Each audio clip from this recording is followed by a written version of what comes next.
नमस्कार सुप्रिय दर्शक देखছেন আমি রিস্টা স্টেশনে দাঁড়িয়ে আছি।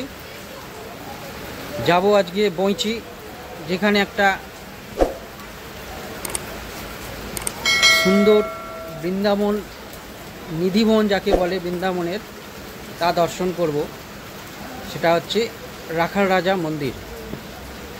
খুব জাগ্রত এই স্থানে কিন্তু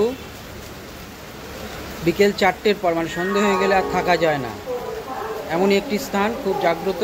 রিস্টা স্টেশন থেকে আমি বর্ধমান মেল লাইনের ট্রেন ধরবো। হাওড়া থেকে সকাল 8টা 5-এ ছাড়ছে, এখানে আসবে 8টা 35-40। তা রিস্টা থেকে 16টা স্টেশন অতিক্রম করব। 52 কিলোমিটার দূরত্ব আছে রিস্টা থেকে বইচি। তা বইচিতে পৌঁছে আপনাদের সঙ্গে কথা হচ্ছে। সময় লাগবে এখান থেকে 1 ঘন্টা আর 1.5 ঘন্টার ওপর লাগবেই। এই স্থানটি খুবই ইতিহাস প্রসিদ্ধ স্থান।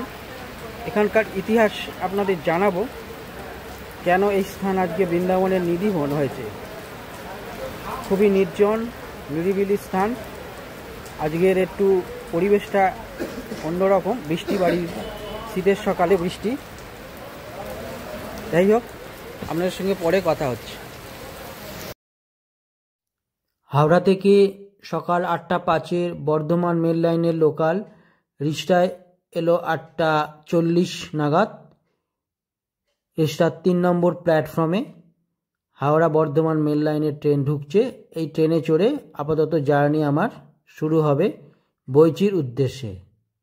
আপনারা থাকুন আমার সঙ্গে, আর ভালো থাকুন, সুস্থ থাকুন। নমস্কার। এখন রিস্টা থেকে বর্ধমান মেল লাইনের ট্রেন ধরে 8টা 40-এ রিস্টা থেকে ছেড়েছে। এখানে পৌঁছলাম 1 ঘন্টা 15 মিনিট সময় নিল। 16টা স্টেশন জার্নি করলাম। বইচি স্টেশন, যার কোড হচ্ছে BOI। তা এখান থেকে যাব যে রাখাল রাজার মন্দির, গোপালদাসপুর গ্রামটি হচ্ছে। তা ওখানে গিয়ে আপনাদের সঙ্গে কথা হচ্ছে। এখান থেকে বেরিয়ে আমি টোটো ধরবো, ডাইরেক্ট এখান থেকে যাওয়া যাবে না। ওখান থেকে টোটো ধরে এক জায়গায় যাব, ওখান থেকে আবার টোটো ধরে 10 টাকা দিয়ে আবার যাব। এখান থেকে হয়তো 25 টাকা এরকম ভাড়া নেয়। বেরিয়ে দেখছি।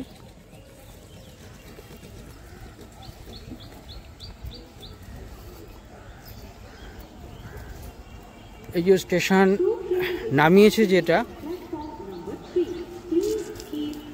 3 নম্বর প্ল্যাটফর্মে নামিয়েছে। 3 নম্বর দিয়ে আমি সোজা এই যে বেরোচ্ছি। বেরিয়ে ওই পাশ দিয়ে দেখব কি ধরা যায়, টোটো বা অটো কি থাকে। তারপর ওখানে পৌঁছাই, আপনাদের সঙ্গে কথা হচ্ছে।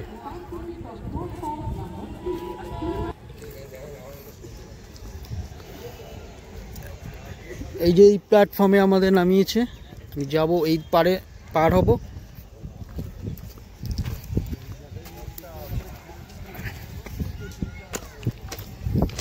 এখান দিয়ে ক্রসিং হয়ে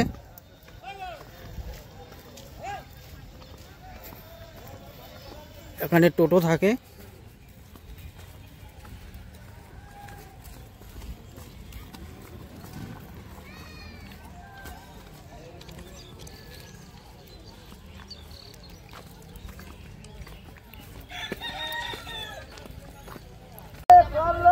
নমস্কার। স্টেশন থেকে অটো করে 10 টাকা ভাড়া দিয়ে ডিভিসি এখানে এসে বাস ধরে টালার মোড় যাব।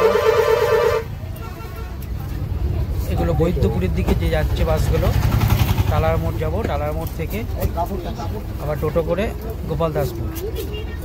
থাকুন, আপাতত বাসে আছি, বাস থেকে আবার যাব।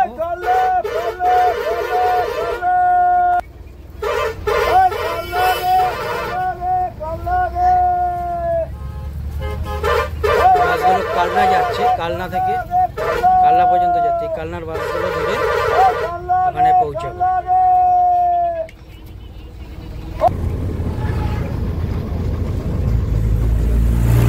ডিভিসি থেকে বাসে ধরে এই বাসে করে আমি চললাম টালার মোড়ের উদ্দেশ্যে। বাস ভাড়া 15 টাকা।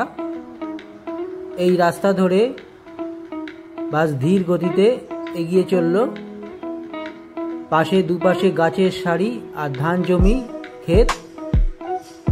এই সুন্দর ধরিত্রীর বুকের প্রকৃতির সৌন্দর্য দেখতে দেখতে এগিয়ে চললাম। বেশি সময় লাগবে না, 10-12 মিনিট সময় লাগবে টালার মোড় যেতে। ড্রাইভার কন্ডাক্টর যিনি ছিলেন তিনি নামিয়ে দিলেন টালার মোড়ে। আপাতত টালার মোড়ে যাই, তারপর আপনাদের সঙ্গে কথা হচ্ছে। দর্শক, আমি টালার মোড় দাঁড়িয়ে আছি। বাস কালনার দিকে, এই রাস্তাটা চলে গেছে সোজা কালনার দিকে। এই দিক দিয়ে এলাম, আমরা যাব আবার এই দিকে।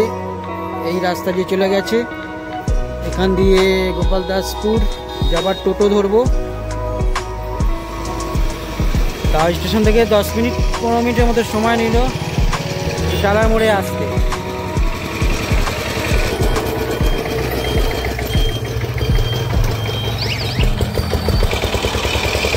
টালার মোড়ে দাঁড়িয়ে আছি। টালার মোড় থেকে যাব গোপালদাসপুরের টোটো ধরবো।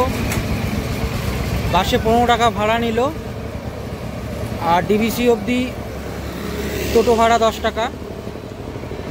এখান থেকে আবার টোটো ধরবো, 10 টাকা যাবে। আসতে মোটামুটি 35 টাকা খরচা আছে গাড়ি ভাড়া। সঙ্গে থাকুন। এই দেখছেন বৈদ্যপুর মেমারি বাস স্ট্যান্ড। এখান থেকে এই ট্রেকারগুলো 10 টাকার বিনিময়ে আমাকে নামিয়ে দিল গোপালদাসপুর, একদম রাখাল রাজার মন্দিরের তোরণের সামনে। এই রাস্তা দিয়ে চললাম, বেশ সুন্দর প্রকৃতির সৌন্দর্য একটু ভালোভাবেই উপভোগ করছি, এনজয় করতে করতে চললাম। আমরা আবার সেই রাখাল রাজা মন্দিরের তোরণের সামনে গিয়ে আবার কথা হচ্ছে। আপনারা দেখতে থাকুন, আমার চ্যানেলে চোখ রাখে দিন।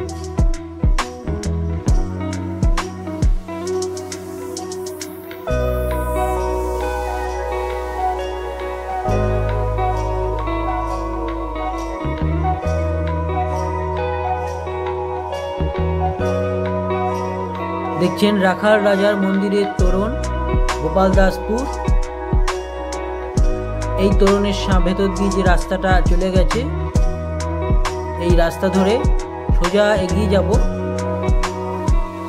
আবার ওই ধান জমির ক্ষেত বরাবর। প্রিয় দর্শক, চলেছি রাখাল রাজা মন্দিরের উদ্দেশ্যে। এই রাস্তা বরাবর আমাকে হেঁটে যেতে হচ্ছে। এটা পূর্ব বর্ধমান,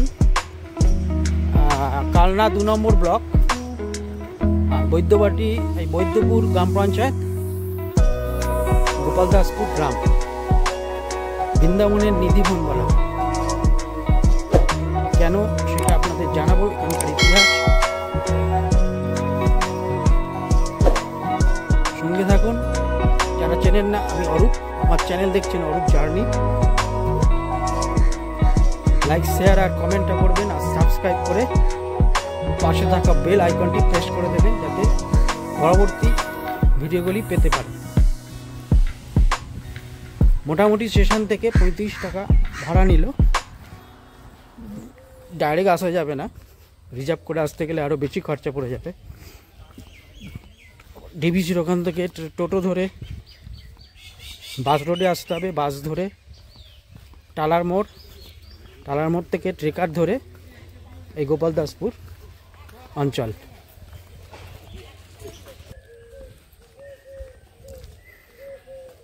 গ্রাম্য এলাকা, সুন্দর শান্ত পরিবেশ,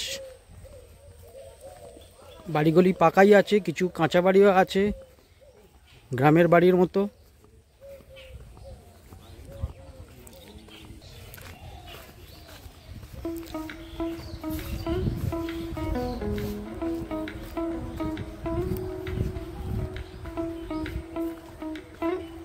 সামনে জলাশয়, একটু পুকুর ঘাট,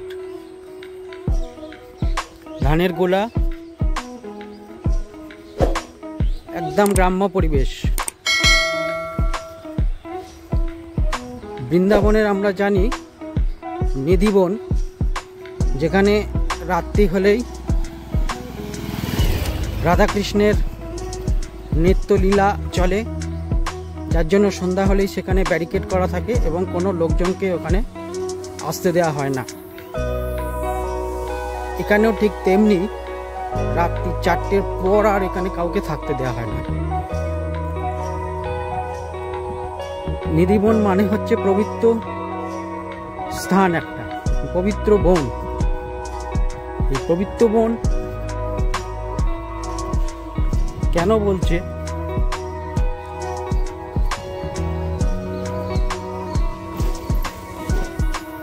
এর ইতিহাস আপনাদের জানাবো, আমার সঙ্গে থাকুন।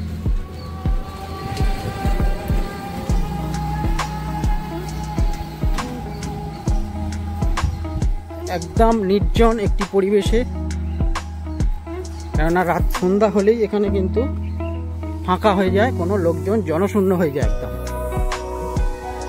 দেখতে পাচ্ছেন পুরো ধানের জমি, ফাঁকা স্থান।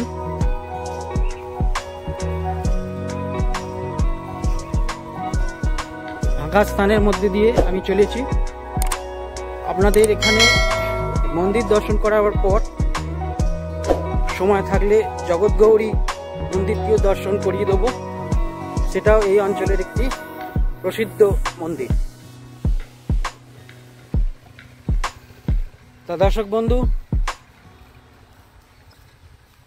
এর ইতিহাসটা হচ্ছে, এর সূত্রপাত যেটা এক গোস্বামী পরিবারের থেকে এর সূত্রপাত হয়েছে এই মন্দির নির্মাণ। মন্দিরের কাছাকাছি আমরা চলে এসেছি।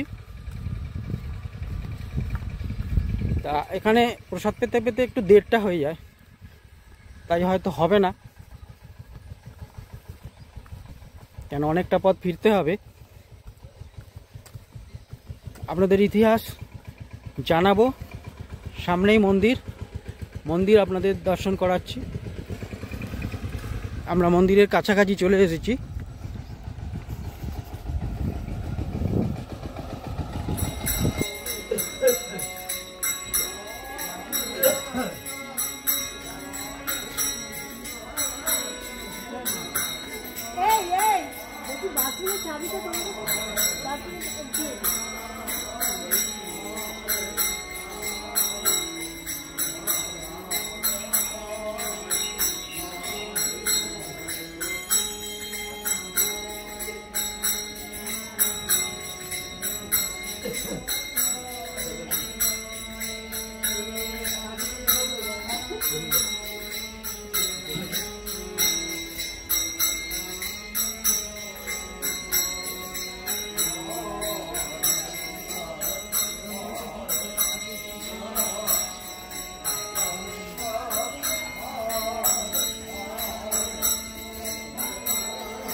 এখানে পুজো দিলে কত টাকার প্রসাদ মূল্য আছে? এখানে 50 আছে, 30 হ্যাঁ। আছে। কাগজ পাই দেবে যেটা লেখা আছে 50-30 50-30 আচ্ছা। যেমন নেবে, 20 যেমন নেবে। মালা টালা সব পাওয়া যায় এখানে। তেলে ভাজা আছে, চা আছে, যা খাবেন আচ্ছা আচ্ছা। সব কিছু এখানে পেয়ে যাবেন, কিছু আনতে হবে না। আর এখানে পুজোটা কটা থেকে শুরু হয়? মিনিমাম 10টা। 10টা থেকে শুরু হয়? 10টা থেকে কটা অবধি হয়? 1:30, যতক্ষণ না আরতি হবে। আচ্ছা আচ্ছা। কিছু নিয়ে বলুন না। দর্শন করুন রাখাল রাজার বিগ্রহ, সকল মনস্কামনা পূরণ করেন যিনি, তিনিই হলেন রাখাল রাজা। এক হাতে নাড়ু আর এক হাতে দণ্ড, দুপাশে রঘুনাথজিউ আর এক পাশে গোপীনাথজিউ আর দুটি গাভী। ইনি এখানে রাখাল রাজা নামেই পূজিত হন। শ্রীকৃষ্ণেরই আরেকটি রূপ এই রাখাল রাজা।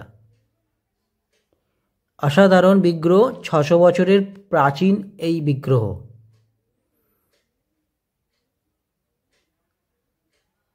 আরতি দেখবেন, ভোগ প্রসাদও এখানে দেয়া হয়, ভোগ প্রসাদও দেখতে পাবেন, ভোগ আরতি হবে। আপনারা সঙ্গে থাকুন, অপরূপ সৌন্দর্য উপভোগ করুন।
এটি একটি স্মৃতি সমাধি আর মূল গর্ভগৃহ দেখছেন একচালায়, আর সামনে দেখছেন এটি নাট মন্দির। নাট মন্দিরের নাম সংকীর্তন চলছে, মন্দিরে পুজো হয় 1:30টা পর্যন্ত পুজো চলে। 10টা থেকে মোটামুটি 9:30 10টা থেকে পুজো শুরু হয়।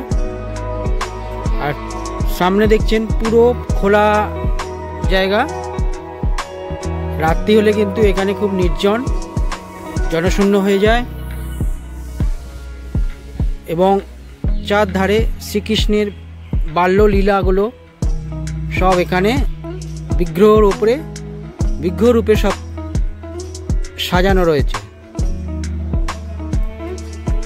যেমন সেই কৃষ্ণ বাল্যকালে যখন তার পিতার মাথার ওপর চড়ে আসছিল সেই উদ্ধার কারাগার থেকে, কংসের কারাগার থেকে। এ হচ্ছে কালিয়া দমন, এপাশে আছে গরুর দমন। এরকম বিভিন্ন চারপাশে বিভিন্ন কৃষ্ণের লীলাগুলো ছড়িয়ে ছিটিয়ে সাজানো আছে। এখানে বৈদিক আমাদের বেদকে যে 4টে বেদ সেটাও এখানে আছে। সামনে তুলসী মঞ্চ,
চারিদিকে খোলা মাঠ। এখানে পিকনিক করা যায়। পিকনিক করতে গেলে কিন্তু 500 টাকা চার্জ আছে। মানে এখানে রান্না করে যদি কেউ খেতে চান তাহলে এখানে করতে পারেন। খোলা মাঠ আছে, চারিদিকে ধুধু ফাঁকা জায়গা।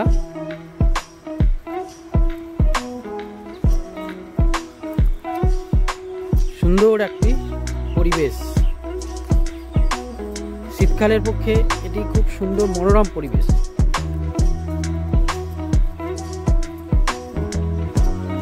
জলাশয় আছে, প্রচুর বৃক্ষ আর ধান জমি আর ফাঁকা মাঠ।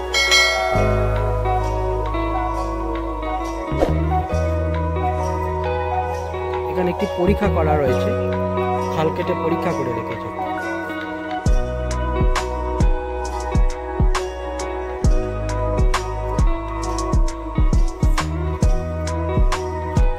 গাড়ি রাখার জায়গা, কেউ গাড়ি করে আসলে এখানে গাড়ি রাখার জায়গাও আছে, অসুবিধা নেই।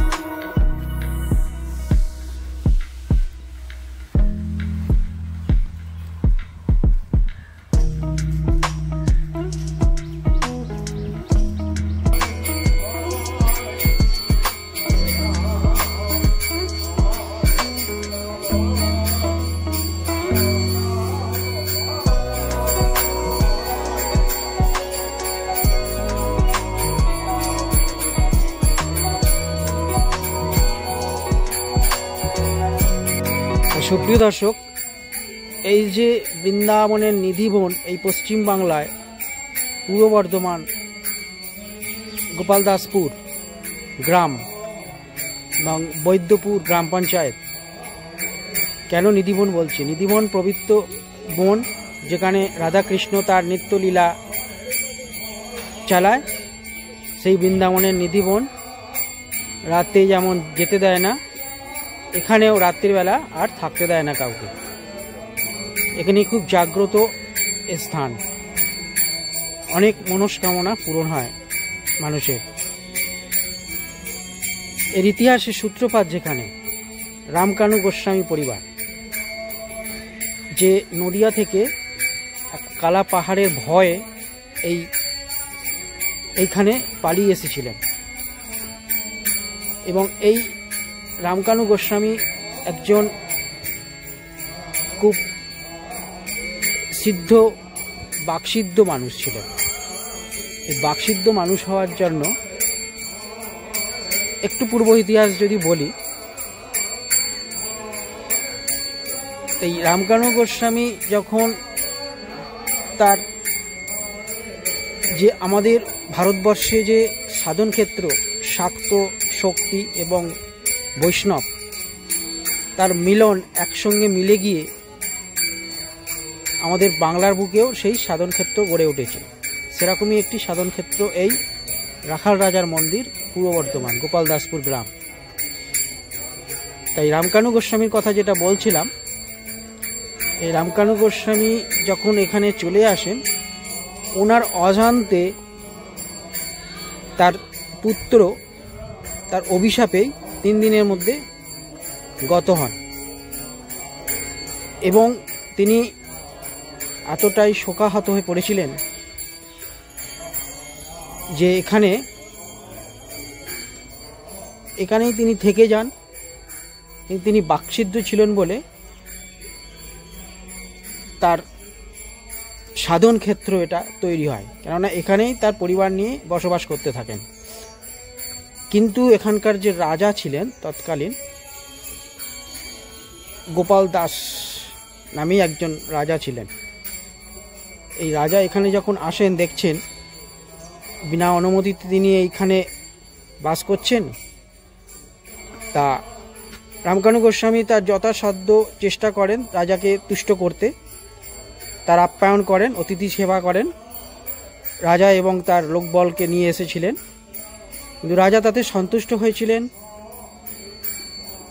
এবং এই রামকানু গোস্বামীকে এখানে তার বরাবরের জন্য থাকতে দেন। সেই থেকে রামকানু গোস্বামী এখানে যে মন্দির নির্মাণ হয়েছে, সেটি পরে হয়েছে, যদিও রাজাই এখানে পরবর্তীকালে নির্মাণ করে গেছিলেন এই মন্দিরটি। এখানে যে রাখাল রাজা বিগ্রহ, এই রামকানু গোস্বামীর যে পুত্র মারা গেছিলেন, গত হয়েছিলেন, তার নামেই এই রাখাল রাজা। এখানে রাখাল রাজা অর্থাৎ তার এক হাতে নাড়ু আর এক হাতে দণ্ড, এবং খুব জাগ্রত বিগ্রহ এটা। এখানে খুব জাগ্রত এবং এখানে মনস্কামনা অনেকের পূরণ হয়েছে। এটি পবিত্র স্থান এবং সিদ্ধপীঠ। এরকম ইতিহাস, যেটা এখন বৃন্দাবনের নিধিবন নামেও অনেকে মনে করেন। একটা পবিত্র বন, রাত্রি হলে শুনশান এলাকা, জনশূন্য হয়ে যায় এবং চারিদিক ফাঁকা, শুধু জমি আর জমি। লোকজন এখন একটু বেড়েছে, কিন্তু আগে এখানে লোকজন বসতি অত ছিলই না। তাই এটাকে নিধিবন নামে গণ্য করা হয়। এখানে প্রসাদ ভোগের কুপন পাওয়া যায়, 50 টাকা মূল্য। এসে ভোগের কুপনটা কেটে নিতে পারেন। 1:30 থেকে এরকম কুপন ভোগ দেওয়া হয়। 9:30 পর পুজো আরম্ভ হয়। পুজো চলছে এখন, যে আসলে 20 টাকা, 30 টাকা, 50 টাকা যেমন হয় তেমন দিয়ে দিতে পারেন পুজো। সামনে আছে জলখাবার, কিছু খেয়ে নিতে পারেন, মুড়ি, চপ। আমার সঙ্গে থাকুন। আমার নাম অরূপ। যারা নতুন দেখছেন আমার চ্যানেল অরূপ জার্নি, আমার পাশে থাকবেন আর লাইক শেয়ার কমেন্ট করবেন আর সাবস্ক্রাইব করে পাশে থাকা বেল আইকনটি প্রেস করবেন। নমস্কার।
সুপ্রিয় দর্শক, রাখাল রাজা মন্দিরে যাওয়ার 1.5 কিলোমিটার আগে এই জগৎগৌরী মন্দিরটি পড়ছে, একটি বিখ্যাত প্রসিদ্ধ জাগ্রত মন্দির। আসুন এটাও আমরা দর্শন করি। জগৎগৌরী, এখানে জগদ্ধাত্রী জগৎগৌরী মাথা রূপে বিরাজ করছেন। শ্রী দুর্গাদাস বন্দ্যোপাধ্যায়, যিনি প্রথম সেই পুরোহিত বা সেবায়িত ছিলেন, যার প্রচেষ্টা এই মন্দির নির্মাণ। মন্দিরের ভিতরে চলুন, দেখুন সামনে একটি নাট মন্দির। এ মন্দিরও প্রায় 600 বছর হয়ে গেল, প্রাচীন মন্দির। জগৎগৌরী মাতা বিরাজ করছেন। এখানে একটি বৈশিষ্ট্য হলো ফাল্গুন মাস থেকে জ্যৈষ্ঠ মাস পর্যন্ত সপ্তাহে 2 দিন এই জগৎগৌরী মাতা পালকি চড়ে বেরোয়, বহুদূর যায়, আবার সেখানে থেকে আবার রাতেই আবার ফিরে আসে। এরকমভাবে সেই জ্যৈষ্ঠ মাস পর্যন্ত চলে। জগৎগৌরী মাতা সুন্দর, শান্ত, স্নিগ্ধ মাতা, কাপড়ে বস্ত্রে পরিহিত, আসনে বস্ত্র বিরাজ করছে। এই পূর্ব বর্ধমান জেলার এটি একটি প্রাচীন একটি স্থাপত্য এবং বিগ্রহ এবং এখানকার নিদর্শন একটা প্রাচীন মন্দির।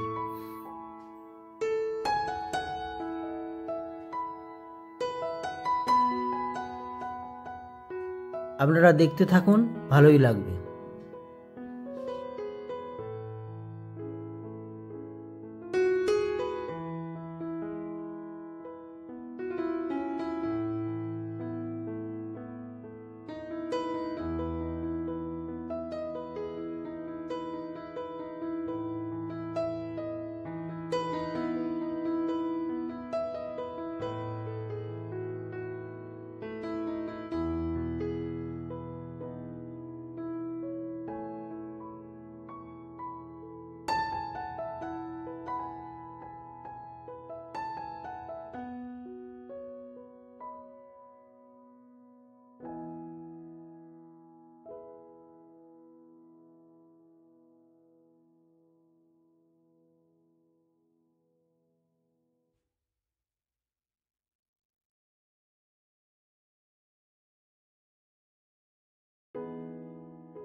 এটি হলো সেই পালকি, যে পালকি চড়ে এই জগৎগৌরী মাতা পরিক্রমায় বেরোয়। এটিও প্রাচীন একটি এখানকার পূজা অর্চনার দিক দিয়ে একটা বার্ষিক অনুষ্ঠানও বলা যায়। এটা যদিও চলে কয়েক মাস ব্যাপী।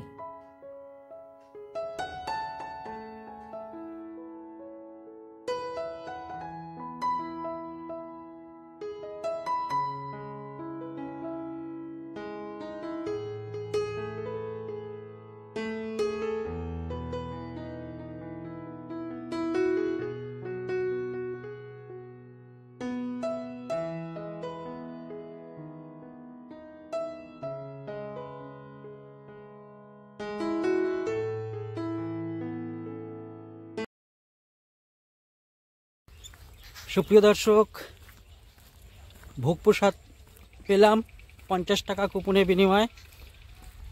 প্রায় 9 রকম ভোগের মধ্যে তালিকা ছিল, 9 রকম পদ ছিল। সুস্বাদু ভোগ প্রসাদ। রাখাল রাজা মন্দির দর্শন করলেন, আরতি দেখলেন, সঙ্গে জগৎগৌরী মন্দিরও দর্শন করিয়েছি। এখানে দর্শন করার অনেক জায়গা রয়েছে, আপনাকে টোটো রিজার্ভ করে নিতে হবে, তারা সব ঘুরিয়ে দেখে নেবে, তাহলে সুবিধা হবে। টোটোতে মোটামুটি ধরুন 500 টাকা করে চার্জ লাগে, তাহলে এখানকার যাবতীয় দর্শনীয় স্থানগুলো ঘুরিয়ে দেবে। এটি খুব জাগ্রত, বিকেল 4টের পর আর কেউ থাকে না। এখানে ভগবান শ্রীকৃষ্ণ বিরাজ করেন। নিধিবনে যেমন হয়, থাকতে দেয় না, এখানেও থাকতে দেয় না। মাঠঘাট সম্পূর্ণ ফাঁকা, জনশূন্য প্রায়। এখন অনেকটা লোকজন হয়েছে, আগে এত ছিল না। যাই হোক, ভিডিওটি লাইক শেয়ার করুন, কমেন্ট করুন আর সাবস্ক্রাইব করে আমার পাশে থাকুন। যারা নতুন দেখছেন, আমার নাম অরূপ, অরূপ জার্নি চ্যানেল থেকে আপনাদের স্বাগত। অভিনন্দন, নমস্কার। বড়দের প্রণাম, সমবয়সী ছোটদের ভালোবাসা। এ জানিয়ে আজকের ভিডিও শেষ করলাম। নমস্কার।